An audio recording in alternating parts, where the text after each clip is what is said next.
Homesteaders, gardeners, and cooks. We are making Irish stew today, and this is lamb shoulder from lamb that we raised ourselves.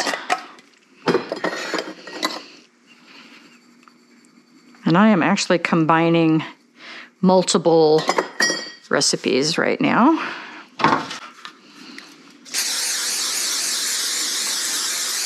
And the idea of this is, instead of browning the meat in a pot, which would take multiple batches and probably 25 or 30 minutes, I'm going to do that same browning in the oven, in a very hot oven.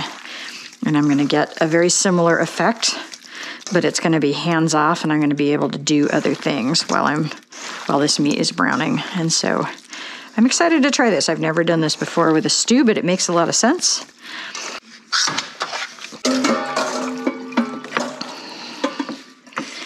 We're just going to spread this out and throw it in a 500-degree oven to brown for about 20 minutes. We'll see how it does. All right, our timer has gone off. Let's see how our meat looks. Look at that. Nice browning. I think that's a good technique. Beautiful. All right, for the Irish stew, we're going to need about a pound of carrots.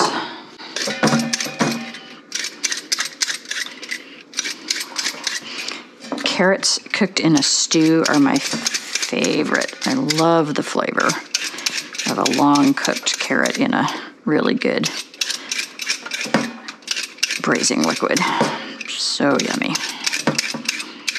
This is probably one of the first tasks I ever learned to do as a small child, because there's not a lot of sharp edges on it. And so I can remember my mother showing me how to peel a carrot. And I keep seeing people on YouTube who do this, and it just seems so counter to me. And I know it works either direction, but it seems so weird to me to come towards myself instead of away from myself. I see people peeling potatoes that way all the time. This makes much more of a mess, but that to me is kind of the fun of it. And then I also need the equivalent of a good-sized onion.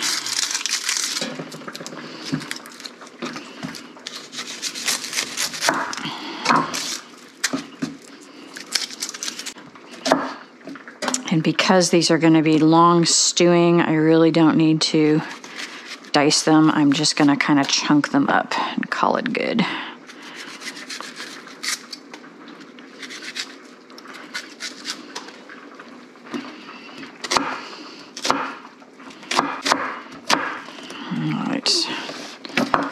we're gonna wanna saute these onions and carrots a little bit. And it calls, the recipe that I'm roughly basing this off of calls for butter, but I really don't wanna use butter because I think it's gonna burn too easily. So I'm using a little bit of ghee, which is clarified butter.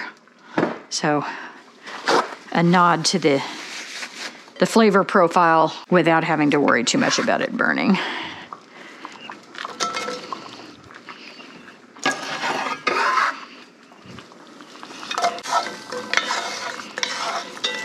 Just make sure that butter is around the bottom of the pan.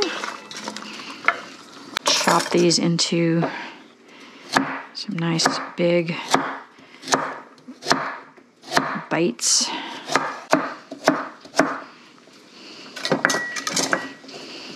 And one of these recipes called for pearled onions. Finding pearled onions isn't easy. A lot of times the only place you can find them is when they've been frozen. And I'm just not a huge fan. I've done a few recipes over the years with them, and you know, they stay really big, and so it's served as a whole onion in the final stew.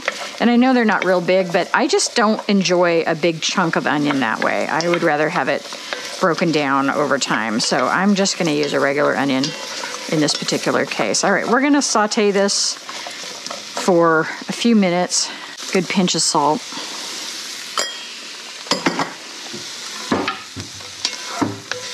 And I personally am looking for just a little bit of color on here.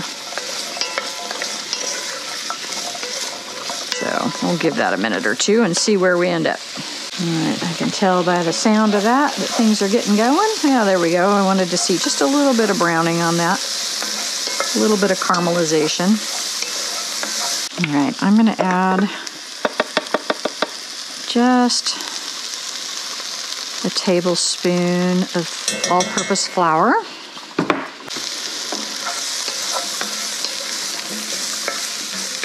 I'm going to stir that for about a minute, just long enough to get that raw flour flavor out of there, toast it up just a little bit. This is going to help thicken our stew. Some of these recipes call for mushrooms, and my husband is not a mushroom eater, and it's a texture thing for him. And so I'm gonna add a tablespoon of ground mushroom powder, which he will never notice, but that's gonna add a nice level of umami flavor bomb to this whole thing. Now we need to add our meat back into this pot. That is cooled enough that I can handle this. Here's the tricky bit.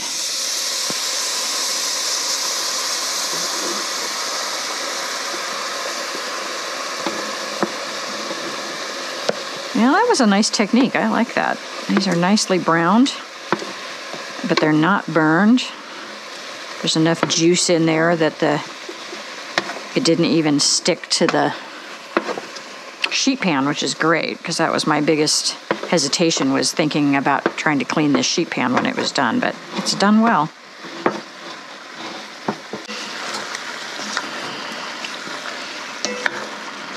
And we are going to add potatoes to this. We are not going to add them right at the beginning because they will just get super, super done if we do. And so we're going to let this cook for a little bit before we get there. I'm going to add a couple of homegrown bay leaves, a nice pinch of thyme,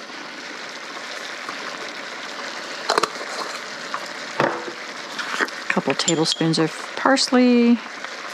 This is bouquet garni, and usually they have you use fresh herbs and tie them up in a little bundle and then fish them out later, but I don't need to do that. I can just throw everything in the pot. That looks great. And then I have homemade beef broth, and so I'm gonna make this with homemade beef broth. A lot of times these recipes call for chicken stock and then adding gelatin as a way to mimic the quality of a homemade beef broth, but since I have the homemade beef broth, I'm just gonna go ahead and use it, and look how gelatinous that is.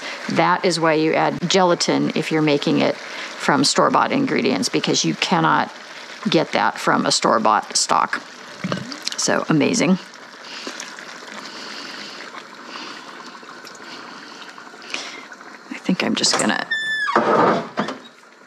nuke that for 30 seconds to get the rest of that out of there. This called for almost 2 quarts of beef broth and then a pint of beer. I'm going to use a pint of Guinness. I'm not sure we need that much liquid right away, so I think I might wait and see what this looks like before we... This is going to take a long, slow time to cook. Some of this lamb was an older animal, and so I know that meat is going to need a lot of cooking in order to be tender. Yeah, that worked pretty well. Let's add our beer.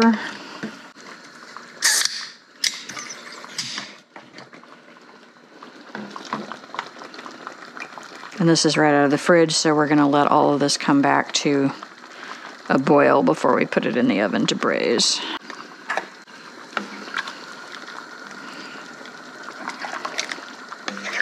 Other things you'll see added to this kind of a stew, a little bit of dark chocolate for a bitter note.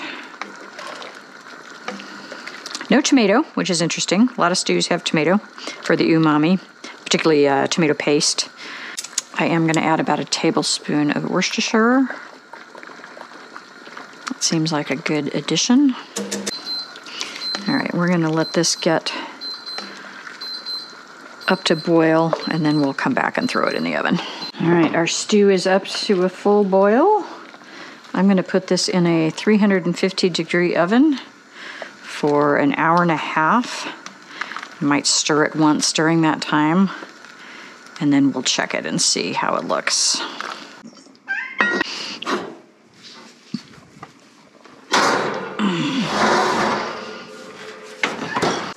So our stew has been cooking for an hour and a half, and I left the lid on initially.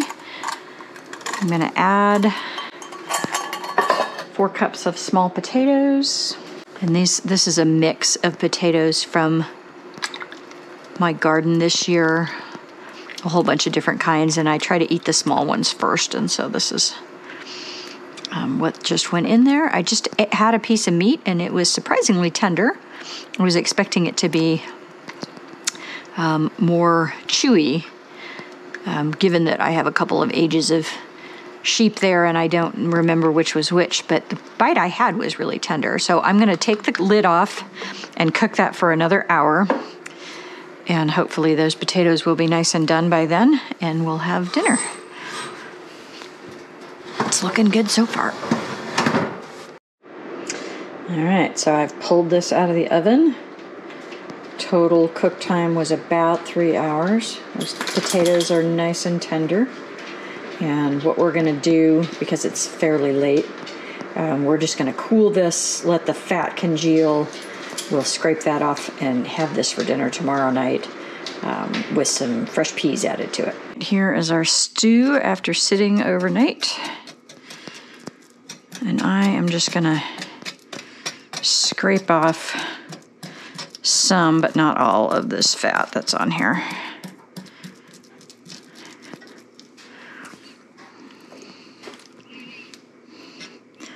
It's gonna be impossible to get it all, and I don't want to get it all anyway, but some of it coming off of there is not gonna be a bad thing.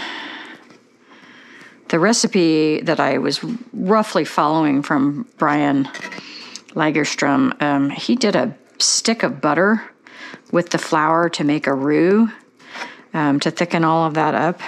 And I just didn't think, well, one, I put quite a bit less liquid in my stew than what he did. And it just seemed like a gratuitous amount of extra fat. I'm sure it was going to be super tasty with all that butter in there, but he's a restaurant chef, or he was a restaurant chef before he was a YouTube chef, and so his stuff tends to be a little bit on the rich side, and it just seemed completely unnecessary, in my opinion. So I just added a little bit of flour, and then we cooked it down in the oven, and there's gonna be a lot of thickening that just happens from that liquid concentrating in there.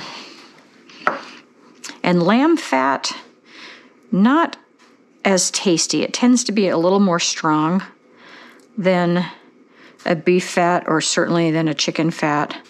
or a pork fat. You know, pork fat is delicious, but lamb fat definitely on the stronger side. So again, opting to scrape some of this off. All right, ready to reheat for dinner tonight. There's our beautiful Irish stew. I'm just going to add in some peas and serve it up.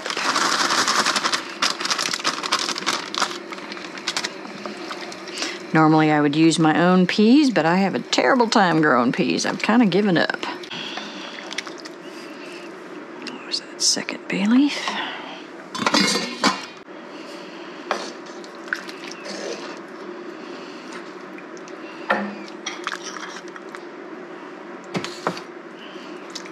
Irish stew with homegrown potatoes and homegrown lamb.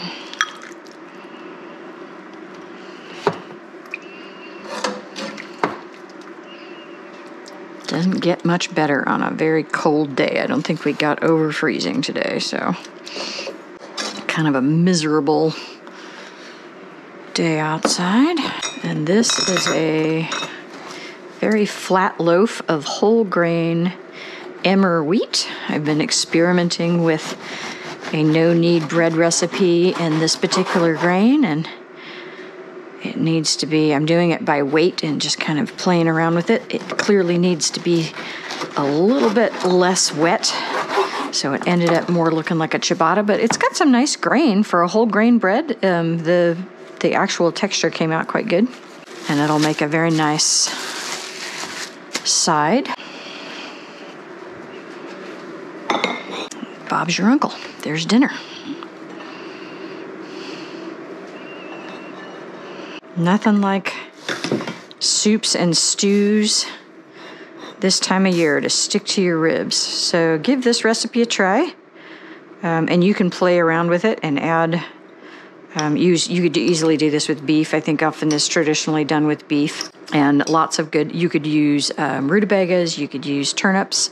You could use parsnips. So lots of good root vegetable options as well. But yeah, beautiful, beautiful stew for a snowy, almost winter night. Thanks for watching, Tribe. If you enjoy this content, please subscribe and give me a thumbs up and leave me a comment, and we'll see you the next time.